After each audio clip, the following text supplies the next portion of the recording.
Welcome back to Bay Waves. Welcome back to Bayways? Yeah. They're coming back? Yeah, they come back every week or every other week or whatever. Of course, yeah. That's how it works, right? We hope. We hope. Yeah, hope they're please. not watching our videos. And We then should just being beg, like, actually. Fuck these guys. Can we beg them to come back? Yeah. Please. We should add that to the end of every episode. Please come back. We'll be good next time. We promise. We'll be good. We'll do anything for you. We have a guest on this podcast that is, I think, like an interesting one because we haven't had a dancer before. Never a dancer. So Yeah. we got Casey Tessier, a good friend of yours. She's a tap dancer in the Bay. Yeah. Which is extremely unique because you don't think of tap dancing as much of a as like in the zeitgeist, like a really it's more of a historical art, and I've never seen someone more passionate about dancing in my life, and more specifically tap dancing, which is crazy niche of a style of dancing and percussion. And there's actually so much nuance to it, and I think our guest Casey is incredible to listen to her. Yeah, she brought the fire. She is very passionate about it. She knows a lot of the history. She's plugged in. This is her life. She's one of those artists, and like any artist, like very multifaceted. Is a drumline teacher and coach. We're wearing the same shirts as we did our other one. That's fine. I just want to point it out. Yeah, I don't want it to get awkward between viewers and us. That's true. We've got a very tense relationship with our viewers. A lot of them are watchers as well on YouTube, but some of them are just listening on like Spotify, which means that they have no idea what we're talking about. And maybe or why they're it's even wearing relevant the to this same pod. shirt they were wearing last time they listened to us. Yeah. So it's like not even fair. Fuck you, viewers. Yeah, fuck them. But also, we can do whatever we want. I do this for me. I do this for you. What? I do this for you. I guess I did approach you. Yeah, but it's been great. Yeah. How'd you feel when I approached you? Did you feel like in your body? Like, tell me, like, what temperature and stuff? I did get goosebumps. I think I was running a slight fever. Heavy breathing. You were heavy Eczema breathing. started to break out. Were we on the phone? And we were on the phone, right? Yeah, I felt knots in my stomach, and then I had to take the rest of the call on the toilet. Yeah. I remember there's a lot of. Yeah, you heard a lot of flushes. I heard a lot of flushes. I'm a multi-flush guy. I may have been in the car when we talked. Yeah, you were. I was. Yeah, I was at work. So you were at work? Well, yeah. I mean, you're at work is at home. No, I was at the office. Oh, you were in the office? Yeah, down in back Palo when you were Alto. employed. Yes. Yeah. I'm no longer employed. You are broke. Oof. No, you're not broke. You're unemployed though. Yeah, my boyfriend does call me Brokey Boy though. Brokey boy. Yeah, Brokey Boy. I think give it a few months, you'll be Brokey boy. Depending on your rate. Yeah. Are you a high consumer? Are you gonna go broke? I would say I like consumerism. You're a fan. I like to spend. You know. What are you spending on? What is your? A little bit of me is like, it's like tech. Or, dude, like it used to be board games. I mean, like I got a shelf full of them, like. Every time I come over, you're like, dude, check out this new gadget I got. And I was like, I thought I was the techie boy.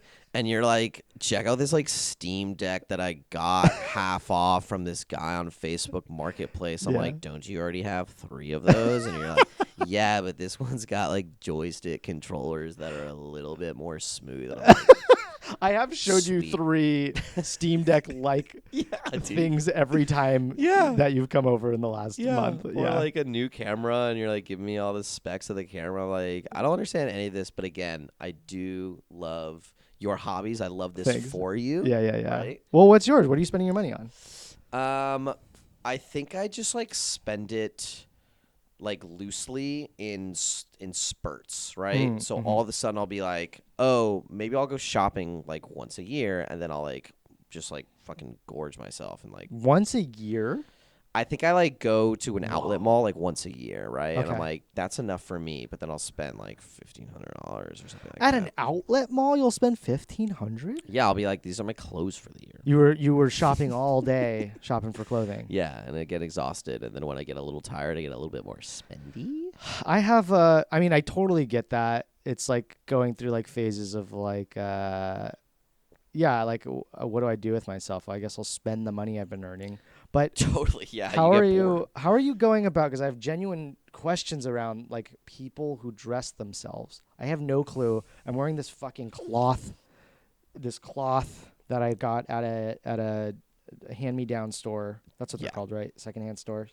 And I don't understand. Actually, I think my ex bought this for me, but I don't understand how people are deciding and choosing. I mean, you have $1,500 to spend. How are you? So I am a short man. Yes, we are. We are short men. And not a lot of clothes actually fit me. So it's very hard finding clothes that are nice fitting for my oddly shaped body. Right? Yeah. Poor you. Because I'm a short guy, Yeah. but I would say that I have like kind of broader shoulders. And Yeah, like we I'm weren't I'm a meant little for- thicker, right? And so it's like there's not a whole lot of like good clothing for me. No. So when I find it, I get super excited, and even if it's not totally my style, I'll be like, maybe it will be. Because you like the fit that you're buying for Yeah. fit and not for style. Mostly. Wow. Correct. Okay, yeah, because you got to prioritize. Yeah, but then I'll like throw it in the wash and I'll like add the wrong settings, and all of a sudden be like, oh, this no longer works. Okay. Yeah. I need your opinion. I went shopping the other day. I spent some money, and I'm like, I don't even know if I like what I got. But as I was walking out, I found this. It was literally sitting on Dude, top of a what vending is machine while I was that? grabbing a Coke Zero. And I was like, this is the coolest thing I got today, and it was for free. And it says Sicilia on it. I'm assuming it means like Sicily. I bet they got it in Sicily. It's probably a tourist hat that you get in Sicily. Yeah, probably. And it's like really nice. It looks completely unused and like, look at this thing. It's pretty cool. It's pretty. A lot of times tourist shops are really shitty, but What do you think? What do you think of it? I don't know if I can pull it off, but I mean, I kind of like it. I think you could pull it off, but you got to have a different fit underneath. Oh, it's this that doesn't work. Yeah, with this it. doesn't work at all. Sweatpants, homespun cloth shirt, and a tourist hat. Like this is when your girlfriend comes to you and be like, why don't I just dress you? Well, Because that be has better. actually been the case for years. Like, if I could have someone to just tell me, like, you should wear this and this and this, sign me the fuck up. Especially if they're like, "Hey, this is gonna look good on you." It's the Yeah, you want to be. I don't know. You want to know. You want to too be much Fab about Five, this. is what Yeah. you're saying. And I want to be Fab Five style. Yeah. But I want to have that intellect. Uh-huh. But I don't want to put in the work to get that. Right. I have I'm the same never thing just for going to cooking. become a fashionista at this point in my life. You're Not too a old. chance. What would we need to do in order to like should you and I have a shopping spree? My budget is $50. Just want to let you know. $50. Where are we going? We going to Lake Merritt, just like diving around, like trying to find some used cloth. Like You will $50. never see me spend $1,500 on clothing, ever.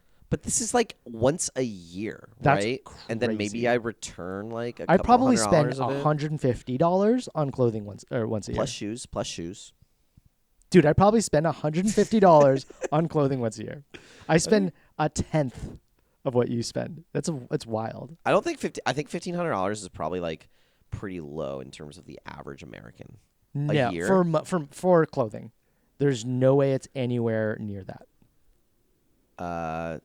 I disagree. I think women spend way more on clothing than you think. Ask your girlfriend next time you guys chat. She's not spending that much. She's not really answering your text messages. Ask Ask her how much she's spending a year on clothes. I think you'd be surprised because shoes really add up too. Should we call her? Let's call your girlfriend. What is the average amount of money spent per year in America on clothing? Dude, this is crazy. In 2023, the average American household spent $1,434 on clothing. That's crazy. I'm not even making that up, dude. Okay, here's why it's not worth a mic drop. It said household. And the average household, I think, is like 2.2 persons or something. I don't care. I don't care. So divide it by 3. That was an incredibly on point. That was 2023 too. So we're assuming with the rate of inflation it's $1,500 right now. 1,500. Like on the dot. I don't know what to tell you. And I told you I do it once a year, so like that's it for me. That's weird. That's crazy, right? That's kind of crazy. But yeah, let's jump into our guest, Casey Tessier.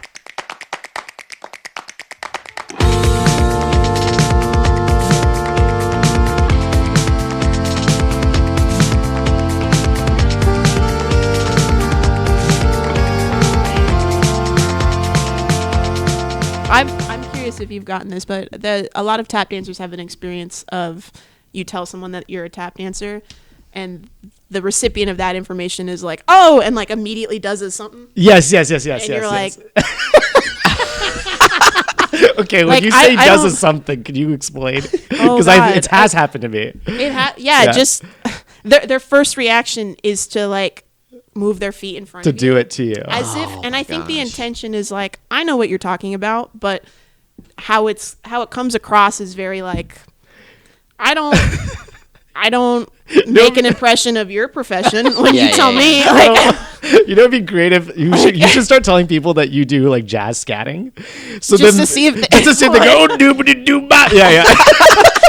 You're I like, would love what? that. You start telling people that. I think That that'd would be more good. endearing. Yeah.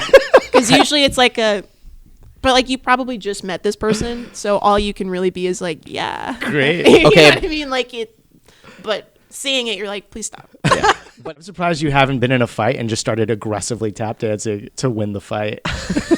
Well, I guess when I was a teenager, I was more heavy hitting, and With your feet. I was very loud, very aggressive, because tap dance has always been therapeutic for me as something I need to do.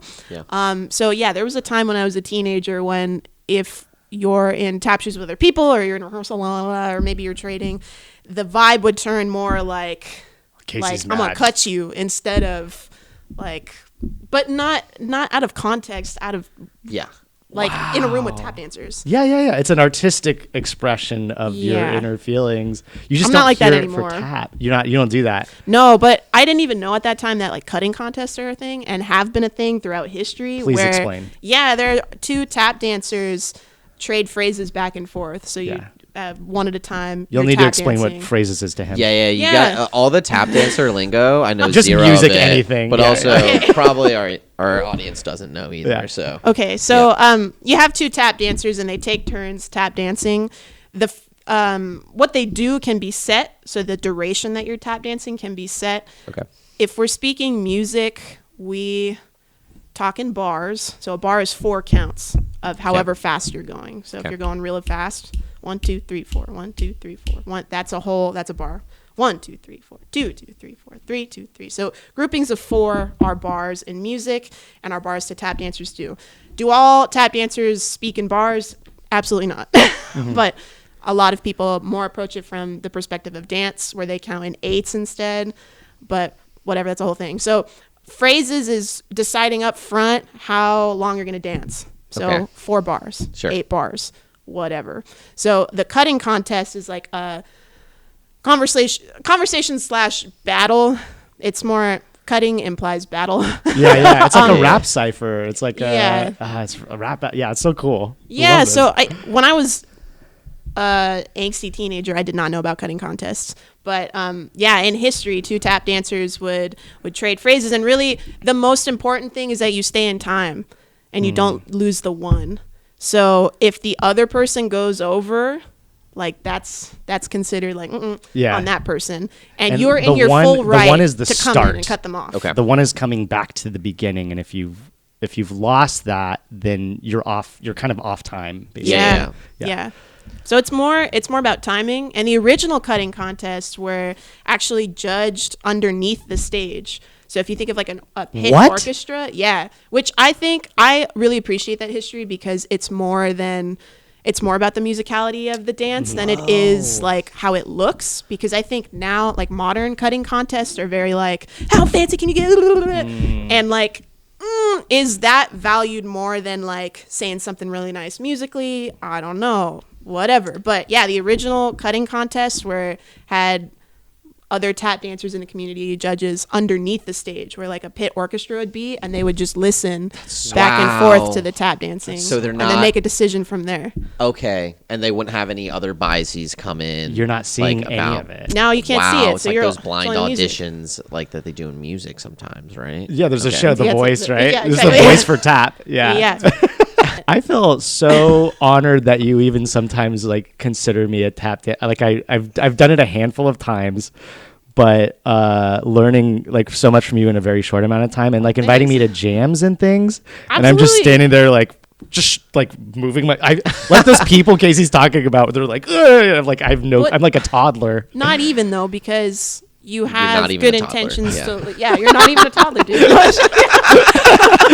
You're just an embryo. I feel, of a yeah, tap dancer, that's right. That's how Dylan. shitty I am. Yeah. No, I'm saying you have intentions to learn, and you're so open-minded to it. You're not just. I think what makes that kind of insulting to tap dancers when you meet someone is that it's based on an assumption. Yeah. And it's not Yeah. like, there is no background information in those kind of interactions that are like, I saw this movie once, I saw this footage once, I saw Gregory Hines, blah, blah, blah. So it just doesn't feel respectful. So you're not anywhere near that, because like when you first reached out to me and we got connected and stuff, you were like, I want to learn, and I got tap shoes and blah, blah, blah. Like that intention there is like rooted in the community for sure. And Gregory Hines would always say too, like, you got the shoes and you want to be here, like you're in. That's good. There's no reason for it to be gatekeepy, and in general the community is not like that. And then so you're regardless of the like level, like it doesn't fucking matter. That's why I'm like, you're a tap dancer, you have the shoes, you're interested. And even if you didn't have the shoes, because it's not even about that, like if you want to be in that space, be in the space. You're in until you take yourself out. Another tap dancer quote, Jason Samuel Smith. So you're in until you're out. Yeah, like until you take yourself out. Right, until you've made the decision. That's interesting. There's so much philosophy around this. Yeah. It feels really nice. Honestly, it's like a cool community that I know that you're a big part of, and trying to like make it more of a thing for Bay Area artists and Bay Area, and not just that, also interdisciplinary art too, which we could talk about accent tap for a second. But before that, some of our like earliest conversations, like the first time we hung out and I was like learning tap, I ended up being fascinated with you on top of the music too. So we ended up hanging out for like hours. I literally just like I had a show lined up that night and I was like, I'm canceling it. I just want to hang out with Casey. You had a show? I canceled. Yeah, I just didn't show up. I didn't know it was a show. Oh my god. And so I was having so much fun, and but I think some of our early conversation, I think you may even messaged me this, is like, what kind of tap are you interested in? Because there's definitely a type that you're less interested in teaching. Is that correct? Yeah. Yep. Yeah. So how would you explain that versus what we find interesting in tap? Ooh, absolutely. Yeah. So there are different pockets of tap dance. All of it's really important to the history. Normally when I think about it, I'm like, there's rhythm-based tap and there's Broadway, that kind of tap. Yep. So yeah, exactly. Exactly. So in the history, when tap started becoming popularized in vaudeville circuits, minstrel shows, vaudeville circuits, Broadway. So we're talking like the 20s, the 10s? Absolutely. Yeah. That kind of tap dance is very... the performance aspect of it, of your upper body and your arms, is very intentional. So now let's talk about today. And then we'll talk about really great aspects of like Broadway today. But cool. Often tap is kind of, in my opinion, lumped into at dance studios and stuff. They're like, ballet is important, jazz, modern, and like we have tap too. Like it's like it like is kind of an afterthought. Yeah, it's kind of and so often people are teaching tap in studio spaces who value knowing, like, I could be able to whip out a couple steps because it like makes my resume look good. It makes me look like a triple threat for like Broadway stuff. But then I'm like, okay, but are you honoring that art form? Like, are you just trying to check a box on your resume to like look better for Broadway? Mm-hmm. Like, I could sing, I could dance, I'm not discounting Broadway spaces at all. And tap has a long-standing history on Broadway that's very legitimate and very important. What it's become over time is like sometimes people are like the Rockettes, and I'm like, whoa, way different. Yeah. Way different. What even is precision tap? I don't know, but it very much feels like I could do that too. Check. Without digging in or training to the same degree that you prioritize other forms to get you there. And so often if there's tap dance, with few exceptions that we'll like talk about for sure, in these spaces it feels very like we can do that too. Yay. Like, isn't that awesome? Without bringing in what that dance form actually is, which perpetuates, not to be on a whole soapbox, but it perpetuates it being kind of a stolen, like it being in those spaces because it was stolen. So if we go back, history of tap dance is an art form that was built from the resistance and perseverance of enslaved Africans and like indentured Irish servants in America. So it is an American vernacular art form, similar to jazz music, in that the roots are expression and communication based, and they grew up together and were really close together in the history, and then split when band leaders were like, everyone's only paying attention to the tap dancer, having like jazz orchestras and stuff. But like literally, like you're watching a stage, and there are musicians on stage, and then tap dancers on stage. But then the audience is just watching like the tap dancers. Yeah. Or once, a tap dancer. Once there's a tap dancer in the space, everyone's like, I don't care about the novelty. drum. You once you see it, their eyes are drawn. You to love those. it. Yeah. You know, which it's the magic. But history. This is coming from enslaved Africans being brought to these lands to work the lands and having their cultural traditions taken away from them. So drums were taken away from Africans when plantation owners started figuring out that they were using rhythm to communicate and to plan uprisings. So they took the drums away. And as a result, the African people were just persisted with their culture, but expressed it in new ways. And this is present not even in America, but all over the Caribbean, South America. If we're talking about colonization as a whole, instruments like the cajon, which is a box, really, was built from this of we're going to find makeshift instruments that we're going to make it work still. We're going to use our feet. We're going to use dresser drawers so that like you can't see it and claim it is kind of like a it's drawer. hidden, it's underground. Exactly. So if you've seen a cajon, it's a box that's sitting height, and you sit on it, and then you hit beneath you. Yeah. It sounds like a snare, like a warmer snare. Yeah. But all of that comes from culture being taken away from enslaved in enslaved settings. Yeah. So over time, African Americans are expressing themselves through rhythm still.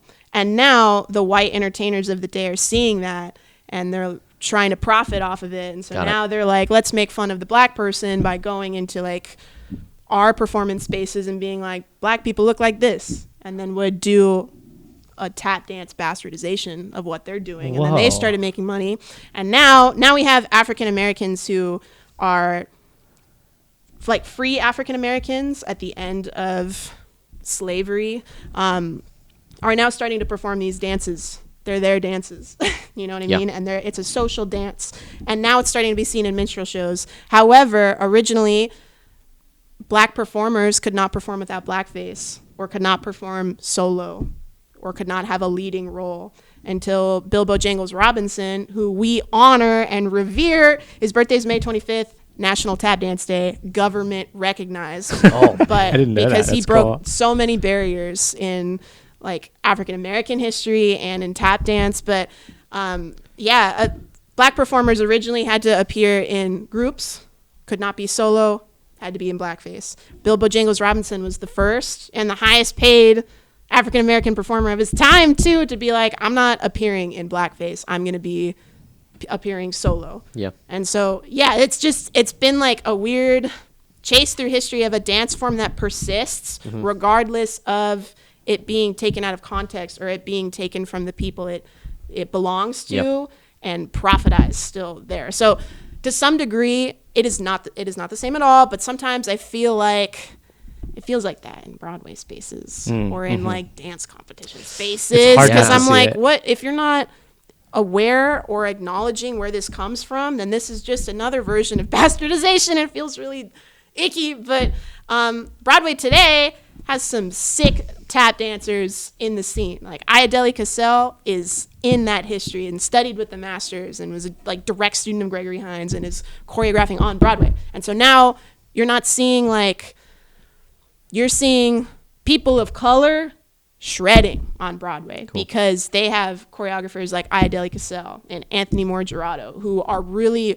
mindful of the history and bring that into this space and into this light, rather than having like, oh, I could tap a little bit and then I get the tap roll because I could say tap on my resume. Like it's way different. And so that's a whole Broadway tap. So if you're in colloquial spaces and there's a lot of like the upper body performance aspect. Do they still use canes? When you think canes, that's more of the like Broadway vaudeville style. Now, rhythm tap dance is lower to the ground. It's more about the sound. And if you see like rhythm tap dancers or these kind of tap dancers, it's a style where if you see a video of them, like who cares about their upper body? Their upper body is probably looking like this. But like because they're so focused and in what is going on with their feet, what they're trying to say with their feet.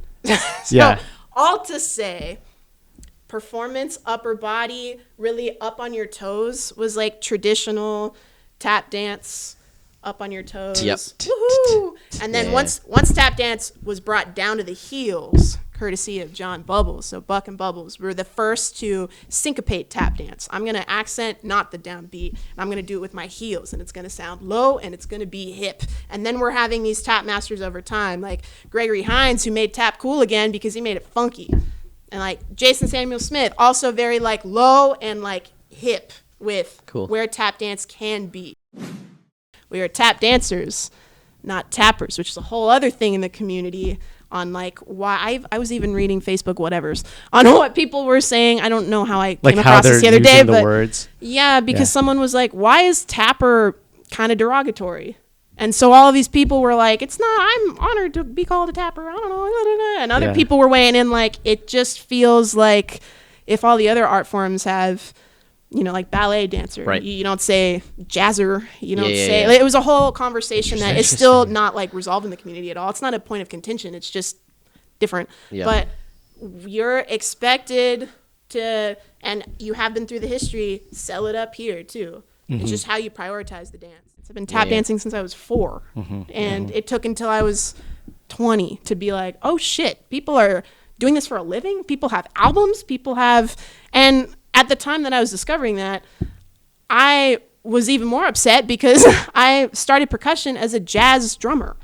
And I remember having thoughts like, wow, I wish the things that I liked just like coincided a little bit better. And I had no idea being a tap dancer and a jazz percussionist that actually tap and jazz is very similar history. Why didn't I know that? And so whenever I teach now, I'm like, we're watching footage. We're listening to jazz. Jazz does not have to be, I just said this yesterday in San Francisco. I'm like, jazz does not have to be ding, ding, ding, ding, elevator music, old people music. Sure. Because some people are like, jazz? No. And I'm like, there are so many different branches and elements of jazz music and fusion, and like, you just haven't found your pocket of jazz. But like, what even is jazz? Expression, improvisation, like communication, just like tap dance. So so much to be said. And you're in a lot of those different spaces too, because you teach marching band, drumline, tap, different forms of tap too, or are you mostly focusing? I am who I am in spaces. Sure. If you welcome me into the space and respect what I bring, I teach that. Have I substituted musical theater tap before? Yeah, and I'll bring in my favorite, like these are my favorite tracks on Broadway. But also, can we acknowledge that this is an African American art form? So let's talk about Black and Blue on Broadway. You know what I mean? Let's talk about Jelly's Last Jam on Broadway, rather than only like Fosse Productions or like, you know what I mean? So yes, I would say I have trained in a lot of different things and I've seen a lot of different things just growing up and dedicating my life to this art form. But in spaces, I teach how I teach, and I prioritize the musicality of it. I count in bars, listen to different kind of jazz or different world music. I feel like it's important to bring world music into the mix. But yeah, I've always been more grounded and in my adolescence angrier and faster and like hard hitting, and now I like my voice through the tap shoe has evolved just like we all evolve as people. So now still love a deep heel, but I'm just more relaxed. And part of that is moving to the Bay Area too. New Mexico is landlocked by hours, whole ass desert. So unless tap is coming into New Mexico, which it did, is there a festival or anything long-standing in New Mexico? No, but like I didn't know until moving away from New Mexico that there are different kinds of techniques. And so West Coast is very much loose ankle gang, Church of Loose That's Ankle. literally the first thing that you do is the warm up of loosening up the feet. I do. I was talking about that yesterday too, because tap dancers don't often stretch before they should. Thing number one. But like if you take a tap class, you're not going to start with like a body warm up. You're just going to start with your feet right away. But then to me, when I teach, my warm up starts with 3 minutes of ankle shaky bullshit, because I'm like, listen, if you're trying to, it's already difficult to relax when you're learning new things. And in this art form, it's very important that you have loose ankles. You sound better when you have loose ankles. You are safer on your body when you have loose ankles. But when you're in it learning steps, and I remember experiences of this too growing up, and your teacher tells you like, you need to relax your ankles. What the fuck does that mean? How do you like... Yeah. What does that mean? I have no idea what that means. Practice it. Yeah, like how? What is that? Yeah. You shake it out. Okay. But like, I feel like it's more of my shaking out my feet, and then my ankles are kind of like just there, getting loosened up, I guess, in the background. Yeah. It's like doing this with your wrist. Back to the ankle stuff, right? Like, do you stretch out like your ankles and your feet? Like, how do you keep these both like strong but also loose? Because I know you recently had an injury with your ankle, and like as humans, we got weak ankles, right? Like ankles are just like not exactly. We didn't evolve to have the strongest of limbs down there, right? Because we were just marathon runners, like as Homo sapiens, right? We would just run like away from the lions long enough that like their stamina wouldn't last, and then we would chase down gazelles and stuff. Who are sprinters. Are you under the impression that humans would chase down gazelles? Yes. Is this true? Yeah. So back in the day, as we evolved, right? So gazelles and give me a circa. What do you mean back in the day?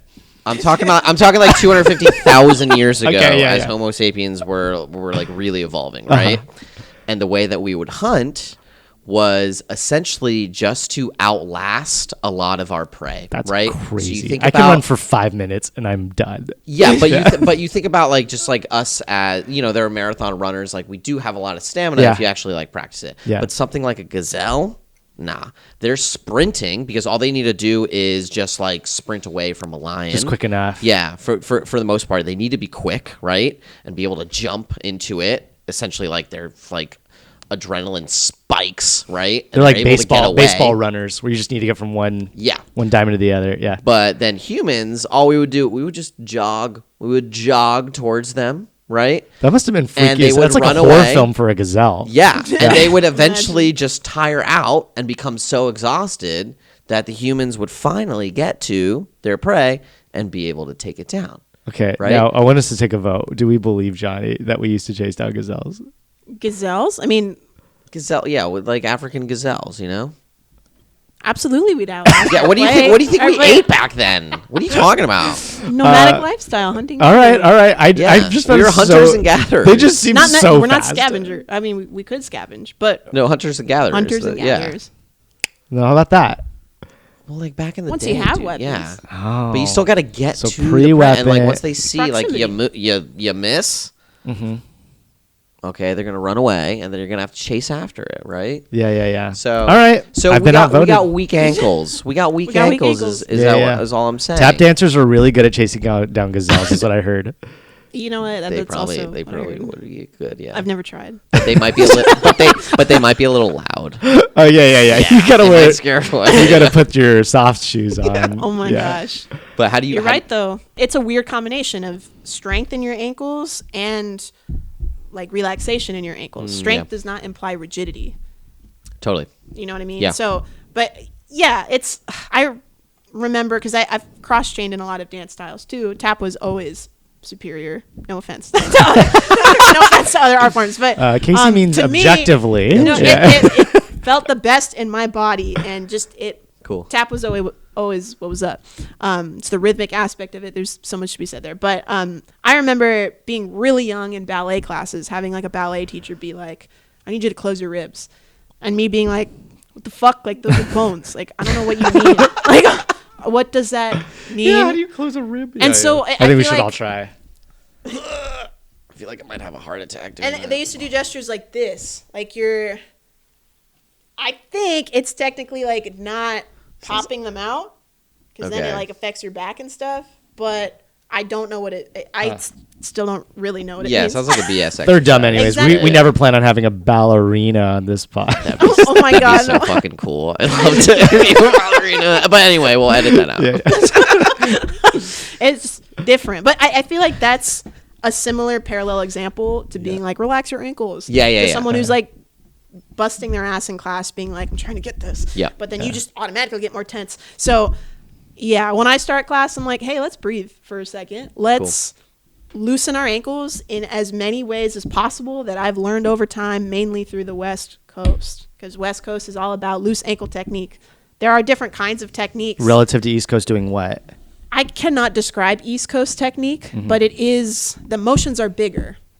Okay. So if we take a fundamental tap step is a shuffle, which is 1 foot, 2 sounds, the top of your shoe, the toe tap. So if we imagine that with our hand, you're going to brush it out and bring it back, and that's a shuffle. So it is my understanding that if you grow up on the East Coast and train on the East Coast, you are asked to like make that motion really big all the way up to your knee. But West Coast is all about, hey, shagat. It could be as small as possible, but I'm still hearing shagat. You know, it doesn't have to be shagat. And part of that too is I've learned that in the West Coast, like loose ankle technique, a lot of that comes from your knee. When you straighten your knee and how much you do it. Okay. So that your relaxed ankle, as a dead fish at the end of your foot, as Sam Weber would say, like does the stuff for you. Yeah. Working a sloppy, smarter, little sloppy not salmon. harder. Yes. Yeah. Cool. It's the equivalent of using more wrist if you drum rather than like arm the whole time. Yeah, Because makes you're gonna get sense. real tired doing this. You can't do anything faster than. Are you constantly finding yourself talking in like parallels to like drumming when you're teaching drumline and like over to tap? Yeah. They bleed a lot into each other because that's just who I am as a person now. I think when I growing up didn't know that knew that I had multiple interests, and I always have a lot of interests just as a person, but didn't know they were together. When I moved here, knew that they were together, but also found myself being in drumline spaces or being in tap spaces, and now I'm like, I am who I am in a space. I'm gonna quote a tap dancer teaching drumline. Cool. I'm gonna talk about note values teaching tap dance. I've taught tap dancers how to crab, which is a marching technique going side to side because we were doing this slidey step, and I was like, let me just teach you how to crab real quick, which is like very niche marching band. And I didn't phrase it like that, but I taught it how I would in a marching band space, but it was a tap class. I do and that. In a drumline space, I constantly quote tap masters on accents, on being chill, because it's a lot of it's very similar. It's percussion and rhythm, but just of your other limbs. There's always something to be learned from like another disciplinary. Like if I'm teaching comedy, I bring up film a lot. Oh yeah. Or I'll bring in other types of comedy and quote it, or say like this is very similar to clowning in this way, and like so it's all like, I mean, art is art, and I think it's probably even. I think things are more exciting when things are fused together. Like I find myself in like jazz spaces listening to lots of fusion jazz. I think it's a little bit more interesting than maybe what I like originally grew up thinking what jazz was, which is still amazing, of course, but it doesn't have to be like forced fusion, right? Like we're not talking about like, oh, you're gonna do like a stand-up set plus jazz at the same time. Like that seems like a little silly. But the idea of like, oh, timing is super important. Wait a comedy, second, right? Should we try? Should we try some I jazz? think Should we try some jazz comedy? Absolutely. Yeah, some jazz should tap. be. But I think it's more about like the fusion of two different art forms, right? It's like there's a lot that you can learn about different things, whether it's like timing, right? Whether it's like how you like present yourself, how like what is expression, and like what are the different forms of doing that. And then I think it all kind of, it's easier for people to grasp once they have like different ways. But absolutely, perspective is important, Yeah. and maybe that fusion perspective will resonate more with someone than like the traditional perspective for that one thing would. You know what I mean? Yeah, totally. I think I find a lot for me in spaces.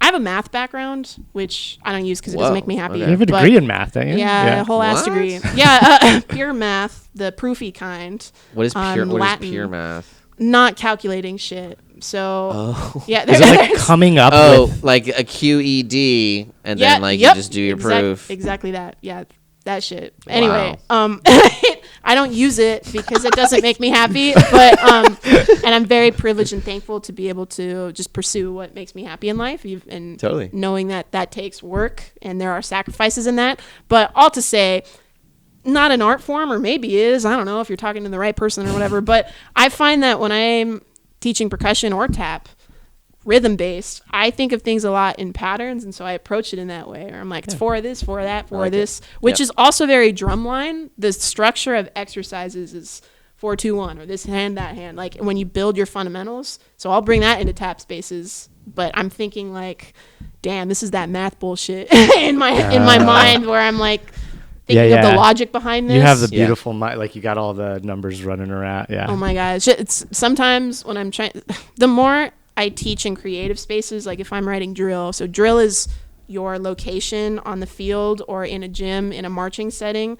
And for like winter percussion, which is only percussion inside rather than the whole band outside, I write all the movement and stuff where you should be. And now marching arts evolve over time, just like anything else, any other art forms. But and you're seeing more like choreography and body movement in the space in these kind of shows rather than like just the marching places. But anyway, when I'm doing creative stuff like that, or creative stuff making phrases, or like making that arrangement we did with accent tap, I find that sometimes that like that logic seeps its way in how I talk. Sure. And then I speak more, and then I'm like, my thoughts go faster than my English, and so then I'm not speaking English well, and I'm like, you just need to just got it. And usually the people you're around are like, yeah, I do have it. So we're in a what would you call an ensemble? Yeah, I've called it an ensemble. Yeah. Two dancers, two musicians, stand-up bass, our friend Jesse, and what's it called?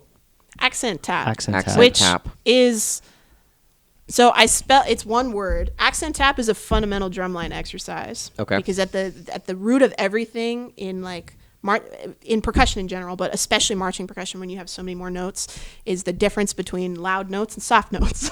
So accent tap is a fundamental there, but also brings in like we're accenting tap in different spaces. Sure. But I also spell it with tau, which is a Greek letter. Okay. That you like Greek many letters? would say, yeah.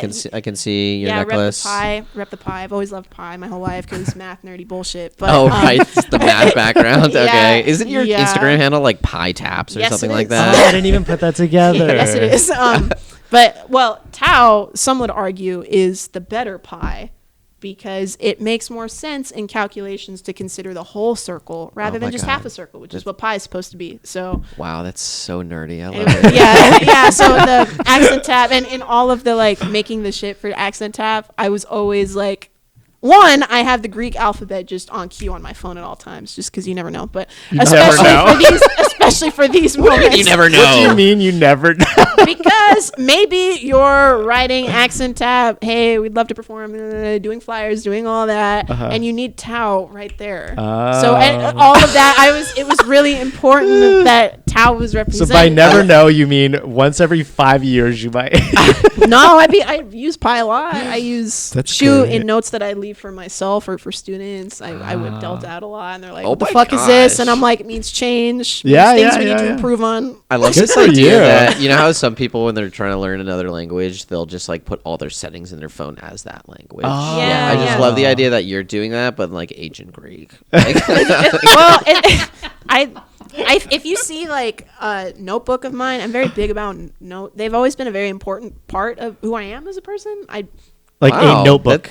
Notes in general, my notes, I'm just like protective over them. They mean a lot to me. So if like when you're moving, you're just carrying cases and cases of all the history. No, in like creative spaces, especially like the fucking notebook comes out, and if someone interesting, okay, cool, like looks at it, they're like, "What the fuck?" Because it's personal. There's it's Greek only in there. You can understand it. Yeah, exactly. Yeah. Exactly. There's literal Greek in there. There's like surprised. the way it's set up. I feel like speaks to the math background, but like I'm writing out some music things, but like I'm also using some symbols from Con notation, which is West Coast specific. There's a tap master lineage in the West Coast. Stan Con is from San Francisco and built this whole studio and community. And Sam Weber, living legend, is a student of Stan Con. Sam Weber is one of my mentors, and very few people use this notation that Stan Con invented, where each tap, step, and sound has its own symbol, and you write it a certain way so that you could see the counts of what you're saying and the directions that you're doing it. Whoa. So rather than writing out the English of like shuffle, step, heel, which, okay, you're doing shuffle, step, heel, but like what's the rhythm? Does it look like a more one like and music notation or tab notation? Does it look more like that? Like a different language. I should pull some up. It literally a writing symbol for tap. Yeah. I think it's super crazy. hip, That's but so cool, few yeah. people like use it. Like a couple people in the like this area use it. Yeah. And maybe a couple people who have like studied with Sam have been like, oh, that's cool. But like as a tap community thing as a whole, it's not like ever present or ubiquitous that people be writing in Con notation. But like and then my notes have all of that. Whoa, cool. I only write on graph paper. Whoa. Of course. There have been different dancers over the course of time who have invented different systems of being more efficient writing down dance and documenting it. Right. It's very interesting because you're writing rhythm, not unlike you would for drums or percussion. But also like but in visuals. dance, it's so different because Yeah. you're also not talking about what part of the foot, where you're moving your legs. This is so neat. Exactly. I didn't know this happened. And other dance forms have explored this? There are systems of notation for like modern and stuff where like the way that the paper is set up, it represents your center line and you're over here and I don't have expertise or knowledge on really any of those, but I think Can you imagine writing like a whole connotation is language so cool. basically? Yeah. This is what it really I'm not smart enough for that. It looks like this, where the counts are on top, your location and space is on the bottom based on a grid that you need to know. That's like each corner it's like 1, 2, 3, 4. Yep. And you got corners labeled as numbers, and then you have faces of the room labeled also. And the idea is that you're able to transcribe something. I love how it looks, honestly. And looks Daphne's great. is like perfect. Like it's I have no idea what it means, amazing. but it looks great. Yeah, she like does calligraphy on the side too. Yeah. Like, she like knows how to write it out. Everything. I think at the root of all my interests, it's been universal language. So seeing something like this just reminds me of that too. But it is implied. Things are implied. So in an example, if let's take an arrow, let's point it down, but let's only use one of the sides of the arrow at a time. So if you flag it to the right, it means that something takes weight. You step on that in tap dance. If you flag it to the left, it means it doesn't take weight. So like a shuffle ends on the same foot. A flap transfers to the other side. And so based on technique fundamentals like that, you are, in theory, able to read this if you know all the systems. How fast can you read that? Oh, gosh. Am I fluent? I don't know. I definitely think I don't read music very well, which I think is but That's wild because you teach it. I know. It's I'm core more part of your life, but by ear than like visual in this way. It's okay. but- A true Dylan's percussionist. English isn't very good either. I don't yeah. think I can read anymore. I haven't read everything you do. I've done some aspect of in such a tiny amount, and I'm just a baby. I'm the, what did you say earlier? Embryo. I'm the embryo version of all of your talent. Dylan hasn't grown up for I have anything. not grown up for anyone, and I don't plan to. I picked up these doors from a guy in San Francisco for this winter percussion show. Doors. Yeah, they're blue doors. Okay. Anyway, I'm like, is this a tap rolling up. dancer lingo word? That I'm No, we're talking literal doors. Okay, yeah. Literal doors. All yeah. right. And he was like, why, "Oh, why, it's are a you marching why are you band." picking up doors? It was for the winter percussion show concept. Oh, okay. For They it's were like a on the set floor. piece. Yeah, okay. equivalent to All that. right. You're just not like a Yeah. door connoisseur. No, I would never. I would never do that again. You don't love doors as an art No, form? I'm like, I'm here for my students. I'm like carrying this door downstairs in San Francisco. Like, Oh, Jeez. God. it's gonna be so okay. worth it though. But Yeah. anyway, yeah, that guy was like, "Oh, I play trumpet." I'm like, "That's it." We're talking Cool. more. I was in marching band. Of course you were. I feel like that happens a lot. Where, Yeah. especially marching band. It's fucking weird, but you find each other. Yeah, Yeah. why is that? Why is it the Musicians find marching each other, band? but The marching band people It's such are- a niche culture. Yeah, it's Yeah. different Like than the people- concert, like just the ensemble, and it's I think it's also different than like just people who like learn guitar and drums in their Yeah. basement growing up too. You're right, it is a nerd out space. Yeah. Yeah. Yep. There's people with all sorts of like nerdy hobbies that come together. Mhm, Wh- mhm. You whether know what I've been it's, like- watching?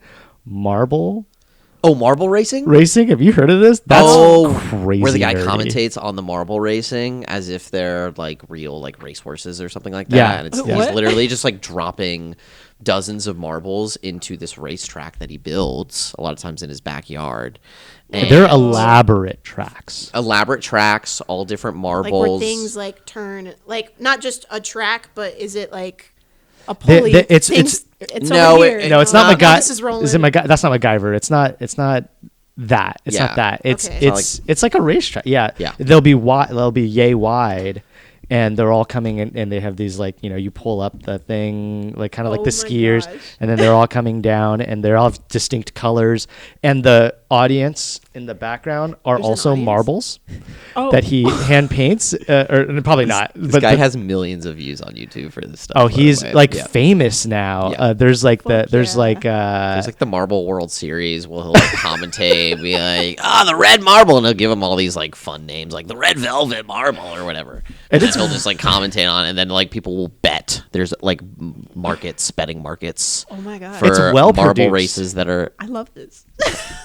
totally random, right? Like there's Yeah. no better marble or anything like that. Yeah. and it's well produced. Like as soon as they pass the finish line, like the name of that marble like shows up on the screen, and then the next one, just like you would see like in a horse race or any other race. legit. That's Yeah, That's yeah, lit. yeah. People have their little niches. Some people are super into toys. Speaking of, Yeah. I do have a question for you, Casey. I don't know. I don't know when the last time you've thought about this, but when have you last let it rip? in tap dance, in percussion, as a performer, Nope. in life. None of those, Casey. Like, are we talking biologically? There's a track now. Now I'm we are confused. not talking about any of the things you've said. You failed my question, Okay, that's okay too. but that's Failure okay is how because we you're learn. about to see what it means. Let it rip. Back in the day, Casey, I think you're a little younger than me, so maybe this wasn't the toy of choice for you. But Is which it called Let It Rip? no, it is not. It is called Beyblades. Okay. You know Beyblades. You don't. No. You've never seen I'm this not- toy Casey, before. again, Casey's a little younger than us, so Okay. yeah. Okay, I don't know so- what you had. What did you? We also had the stretchy guy. Do you remember the stretchy Hot guy? Wheels? Stretch Armstrong. Stretch Love it. Armstrongs. Yeah. okay. You know, like Taylor Lautner was almost in a film adaptation of Stretch What the Armstrong. heck? Yeah. That's wild. Anyways, so. This is from the late '90s, early 2000s. late '90s. Yeah. Yeah. So this segment is called Beyblading in the Bay with bays. and we're gonna have a Beyblading battle. Okay, bet. So, So you might want to move that. Yeah, back in the this 90s. This awesome tea. Yeah, that with your you have. Erlenmeyer flask tea. Wow, it's got some. This is like a for legit one. This is like it feels I good. promise it's not Fisher Scientific. It's Michael's, but thank you. It looks super legit. Yeah, feels good. And I kind of want one. I want to for drink my out of own it. Yeah, place. I need a whole. Like, why do we even have promote it. cups Fuck. when we could do this? Yeah, okay, that's I probably a started- better way of drinking tea too. That like It comes to a nice point. That probably feels good on the That's lips. exactly why I started doing this, because I was making tea before marching band one morning, and I was like, "Fuck, I need to take it with me," but I didn't have any like thermoses or shit. And I wanted this. Okay, this fits in a cup holder in your car, That's but surprising. it doesn't spill when you're driving. That fits into a cup holder? Oh yeah. Wow. And so and then I showed up on the marching field with this, and my students were like, "The fuck?" But anyway. Oh my God, you are the you can drive crazy with it. teacher that drinks out of Erlenmeyer That's right. flask I know, now right? forever. Oh, Yeah. Weird. Yeah. Fucking weird. Okay, so this was big in the 90s and early 2000s. Big in the 90s. So here's what We're you're bringing gonna it back. Casey. Casey. You So- ever seen BattleBots? Yes. It's kind of like that, It's kind of like that. All right. except with spinning. Yeah. So, people do those little battles in tap dancing, right? This is the Yeah, what did you call it? It's a cutting contest. Cutting. cutting This is a cutting contest. contest. This is Oh my God. this is blading contest, Yeah. which is almost the same word. Okay, so do you want the red Beyblade or the blue one? I'm really thinking about the Matrix right now, but I don't remember. Oh which yeah! blue is Oh my God! which, You just so- red pilled, blue pilled. Yeah, you did. Well, she's got to choose. That's true. Blue. It's more cohesive. You're not gonna be in reality after you eat this one. Blue's never won, but that's okay. Is it?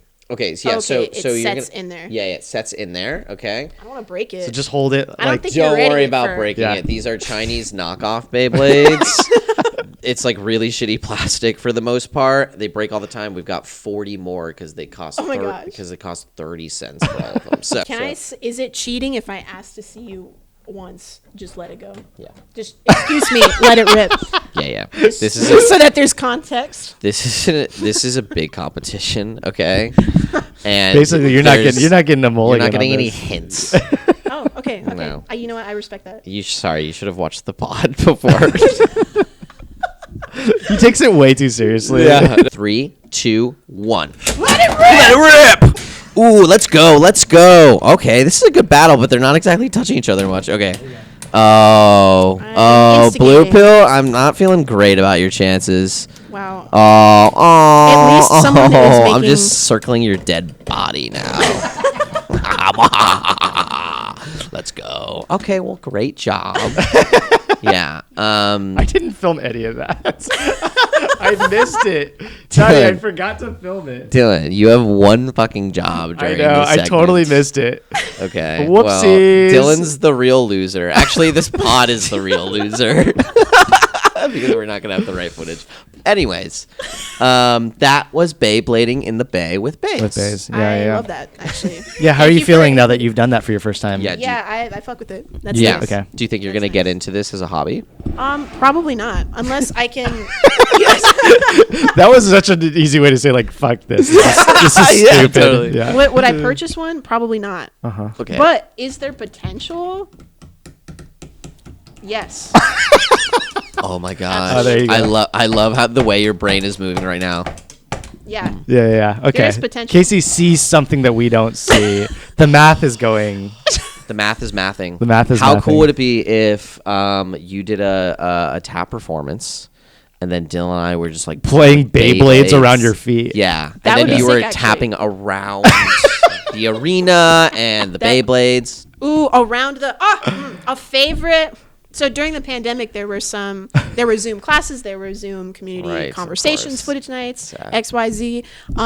One of those, we had jams, but through Zoom, which was sick. And Ooh, that's one of hard with those- latency. Oh yeah, it was awesome. Really? Yeah, Okay. yeah, but it is a challenge, a unique challenge. But it reminds me of a favorite.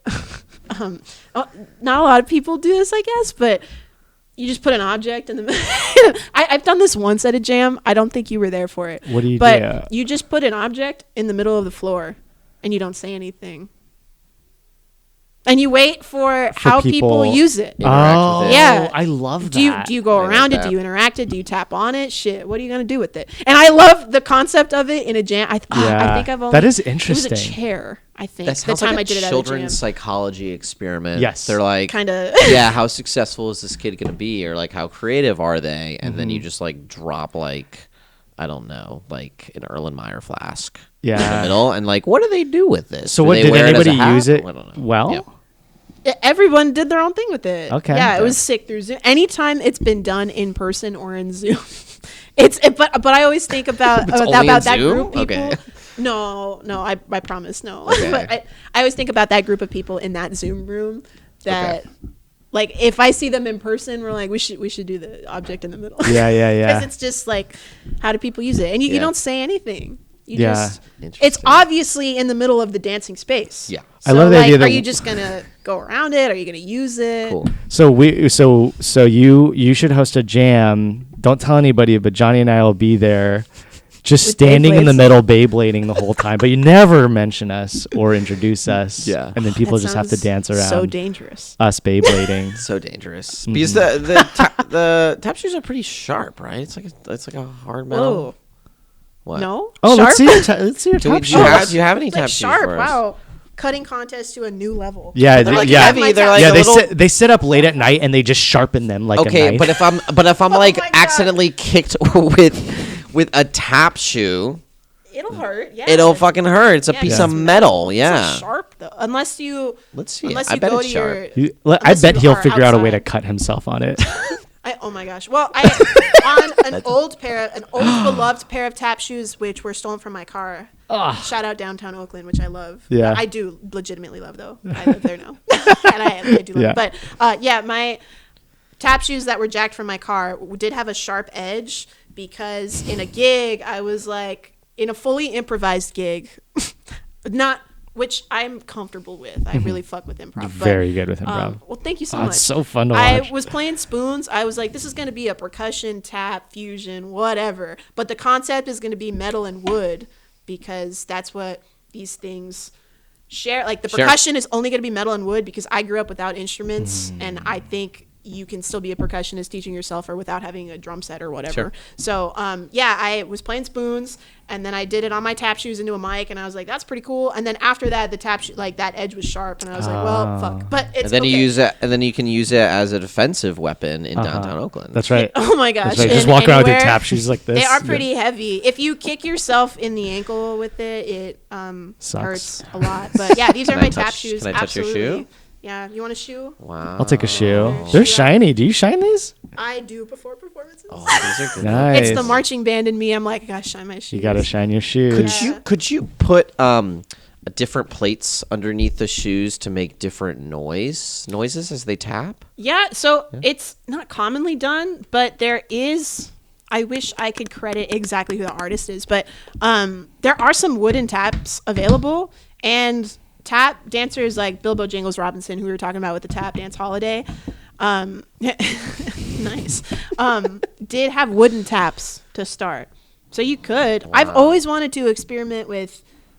I just want to create and experiment more, but I think tap shoes are like drums because you obviously your tap shouldn't go flying, but if you loosen the screws, it's a different sound than if they're really tight to your Oh, shoe. okay. Yeah. And like you can Is try it the wooden tap thing. similar to like tightening a snare where it's a higher pitch?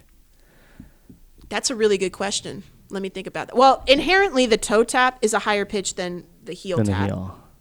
But I think It's actually not- it would be higher if you loosened it Oh. because there's more space in between the tap and the sole here. Mm-hmm. And so it's rattly tap shoes are usually a higher pitch than like really tight if okay, I'm thinking about okay. that properly.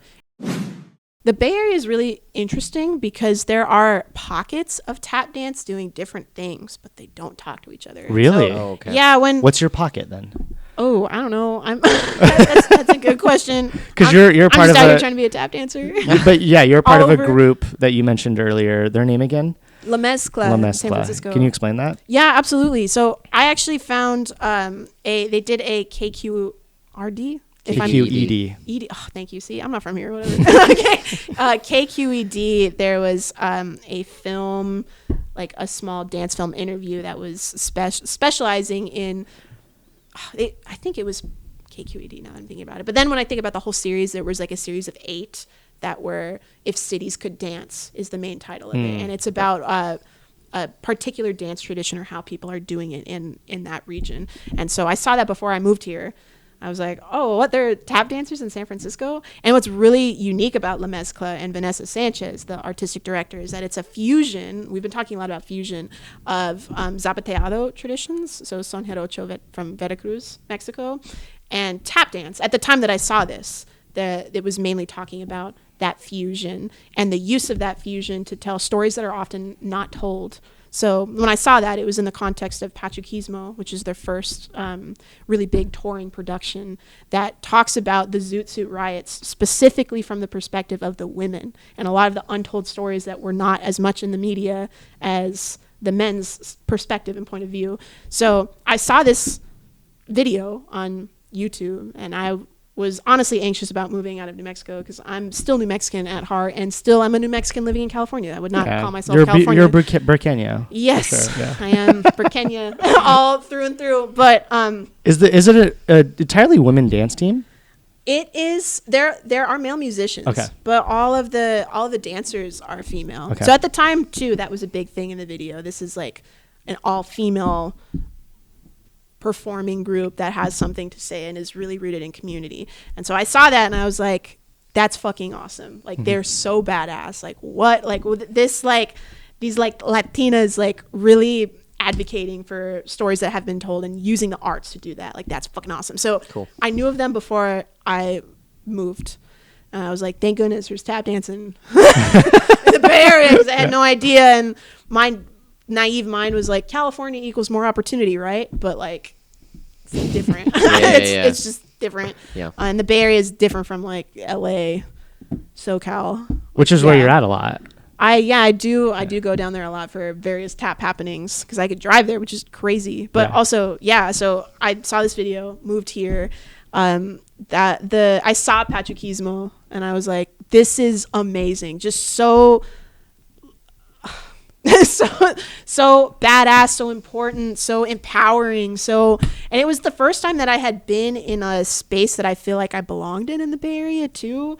I was also really naive to like the diversity in the Bay Area, but I was growing up in New Mexico. I'm like around people of color all of the time, and I love that. And so I was really worried at first moving to California. I was like, me too. Fuck. Always, yeah. Oh my gosh.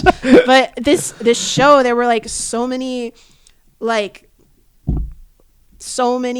American people in the same space, and it was the kind of show where, and I don't know if this is similar in comedy spaces too, where like the audience was actively like, yeah, let's go, like eso, like all, and I was like, cool. Whoa, like even in a theater, usually there's so much talk about like whether you could do that in music, and how like in classical music, like you don't clap between the movements and shit like that. Yeah, but it's like very why formalized, not? like in jazz too. Like you kind of wait. All right. Yeah, why not? Yeah. And especially like in these social dance traditions, like jams, the jams that you were at too, that I ran, like you're in a circle. If you see something you like, you fucking say it. You're like, yeah. You know what I mean? Yeah. So the fact that I was in that setting, like seeing Pachuquismo, I was like, wow, people are like saying it. They see it, they love it, they're saying it, and that's awesome. So they had like various positions open over time, and I was ruthless in my pursuit for all of them, regardless of what they were. Really? So yes, like costume intern, yes. Formal cover letter, I was like, I really just want to be in that space and learn from you guys in any way possible because you inspire me so much. So there were so many things that I applied for, and they were looking for tap dance understudies for their new, there's a call for tap dancers for Ghostly Labor, which is their second production that speaks specifically to the U.S.-Mexico borderlands and stories of domestic labor and agricultural labor, and how those laborers have been left out of a lot of the rights that have been granted over time to laborers. Now, they do so much behind the scenes, but it's never seen, hence Ghostly Labor. And this production also brings in the interdisciplinary aspect of Afro-Caribbean movement. So there's dance that is Afro-Brazilian, Afro-Haitian, Afro-Peruvian, that it's also in this production with tap dance and zapateado and a full live score that is original. And I was just so drawn to live music, tap dance, I want to learn about all of those things. When I was studying drum set and playing in jazz bands more regularly, it was always the Latin grooves that I was like, damn, this is what's up. Yeah. Now so I'm with La Mezcla, and that's amazing. La Mezcla is live band, live musicians, live dancing. Yeah. It's more than a dance company. I mean, there's just live musicians. Yeah, it's interdisciplinary for sure, which I love. And now I'm also like, in Ghostly Labor, there are pieces where tap dancers and Afro-Caribbean dancers are dancing with sticks to really emulate like working with labor, and we're hitting buckets and we're hitting the grounds, and there are rhythms between the sticks and the feet, and that resonates with me too, because I'm like, shit, in marching band spaces I carry sticks 24/7 for so many reasons. Demonstrate things, teach things, call your attention. Now we're going over here because I'm short and you can't marching band like events and shows and shit, like there's so many people around, so like shoddy with the sticks, like we're going over here, you know what I mean? I'm always specific to when my students perform in marching spaces, I clap with my sticks because I'm like, you can hear that that's me. Yeah. So sticks in my hands, already a very familiar thing. I'm used you have to. Yeah. Cool. They're an extension of you. Yeah, totally. The opportunity to be amongst like culture bearers and learn from those different traditions is everything. That's great. It's the most excited thing I don't know that it's the most thing that what am I trying to say? I'm excited about it. In the Bay Area. Yeah. You're expressing it well. You're expressing it well. I don't know that I've ever felt that passionate about anything. I'm also in a particularly apathetic mode in my life right now. I think it's from being sick for so long, I was telling you. But you speak with it with such passion. It's it's a space to do everything that I value and to see it come together in a way that there's so much growth to be had. Yeah. And to be around artists of like this caliber is crazy. Oh my gosh. Right. That's awesome. So I don't feel like that around fellow artists. It's yeah. You should find some. Damn it, Johnny. Up your game. Dylan's not a big, it's the people around you. It's not you. Good job, Dylan. I'm just kidding. I love you, Johnny. I love you, Johnny. Okay, so I think we're just about to wrap up. Yeah. But is there anything that you want to talk about that you're doing specifically in the Bay to plug or promote or anything? What do you got going on? Oh, what do I personally have going on? Oh my gosh. Yeah, classes. Like, how can people find you? Yeah. Like, oh yeah. How can people work with you? That type of thing. Yeah. I'm Pie Taps on Instagram. I also have a website that's my name that you can find me. Reach out. I love collaborating in literally any capacity ever. I run a jam in Oakland by the Coliseum BART station on Friday evenings at 7. So yeah, it's a space for anyone who just wants to improvise. Cool. Like rhythmic improvisation. And I've said this too. I'm like, you could come in there with like a pen. Like, have you seen pen drumming? It's crazy. But anyway, I'm like, come in there. You don't crazy. Like, I don't want anyone to read like tap jam and be like, oh, I'm not a tap dancer. I'm not like, just come through community. But anyway, I'm Pie Taps. I run a jam. I teach all over the Bay Area, tap dances, percussion. All ages, all over. I work with La Mezcla. We started Accent Tap, which is a fusion of jazz traditions, Lindy Hop, vernacular jazz, and tap jazz. So really going back to the roots of like, why are these things not often seen in the same space anymore? That's weird. Like, let's explore that and improvise together and flow through that. So I'd love for us to I'm working on opportunities for us to be further seen in the Bay Area to just get that going too. But cool. I'd say those are the main: teaching, performing, trying to be more creative. Also, I think you're now into the semi-professional circuit of Beyblading. So yeah. So you need to start your Instagram. I know for I that lost, but failure is how you grow. Yeah, you're addicted now. We get it. Casey, thanks so much. Thanks so much, Casey. Thank you. Take care. I appreciate it. Bye.